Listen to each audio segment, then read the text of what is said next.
এই হচ্ছে অবস্থা।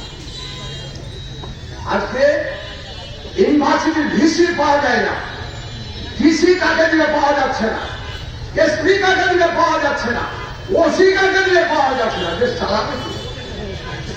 Character loss is everything loss. চরিত্র যাদের থাকে না তাদের কিছু থাকে না। কি কথা ঠিক না? সিরিয়ালের কাছে মসজিদ কাছে যাও। এসব ডিসি, এসপি, মন্ত্রী, এমপি, সচিব এটা চোরের দল, চোরের দল। এই চোরকে দিয়ে সোনার বাংলা হবে না। বলবো যে ভাইজি তাকে দিয়ে হবে না। কি কথা ঠিক না?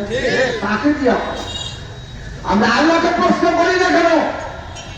যারা আপনি জানিয়ে দেবেন কাকে দিয়ে বাংলাদেশ সোনার বাংলা হবে, কি বলতে পারি না?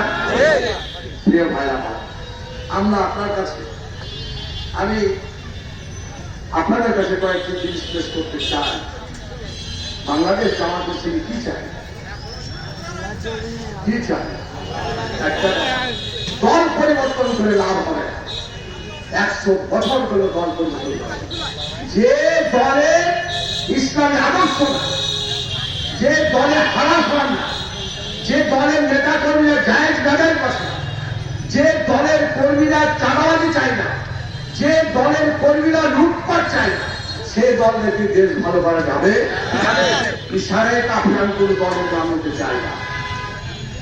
আমরা এদেশে আল্লাহর আইন নিয়ে আসতে চাই। এটা কার আইন? আল্লাহ।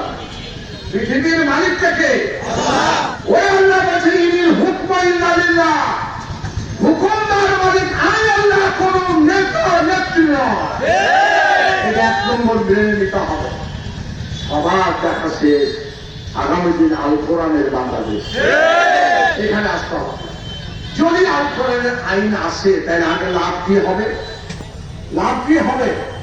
আল্লাহ রাব্বুল আলামিন সূরা হজের 41 নম্বর আয়াতে বলছেন, আল্লাযীনা মাক্কানাহুম ফিল আরদ আকামুস সালাতা ওয়া আতুজ যাকাতা আমারু বিল মারুফ ওয়া নাহাউ আনিল মুনকার। মুসলমানদের যারা সরকার হবে, আল্লাহ বলছে 4টা কাজ করতে হবে। কয়টা? সূরা হজের 41 নম্বর। নাম্বার 1, নামাজের আইন জারি করতে হবে। বলবে যে ভাই আমরা তো নামাজই পড়ি। কি কথা ঠিক না? এমন পরিবেশ ঠিক করতে হবে যাতে সবাই আমরা নামাজ পড়ে কি লাভ হবে? আল্লাহ বলছে ইন্নাস সালাতা কানাত ফাসিল মুনকার। নিশ্চয়ই যারা নামাজ পড়বে তারা নির্জীব করবে না, যারা নামাজ পড়বে তারা জমিদার করবে না, নামাজ যারা পড়বে তারা সুদ খাবে না, নামাজ যারা পড়বে তারা ঘুষ খাবে না, নামাজ যারা করবে মানুষের প্রতি অন্যায় জুলুম করবে না। আমাদের শিক্ষা হচ্ছে, ট্রেনিংটা হচ্ছে এটা। এই আইন পাস করতে হবে। কি বলে না? আমরা মানুষকে বলে বেড়াচ্ছি যে ভাই নামাজ পড়েন, শুনলে শুনলে না শুনলে হবে।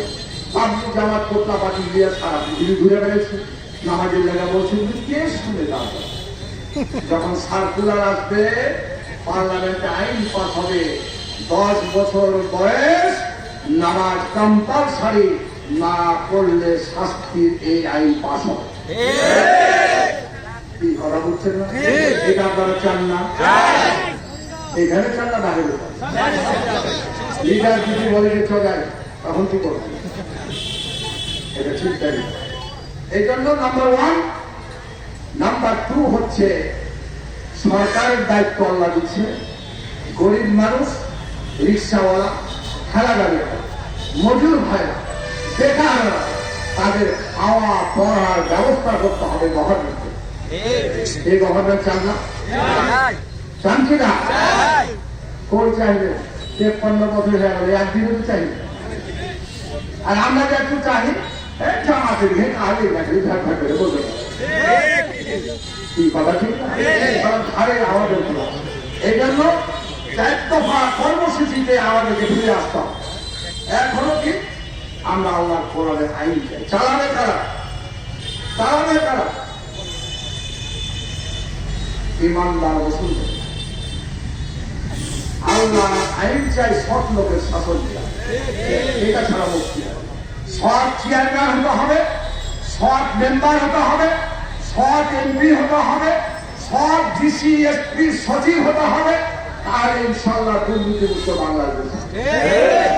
না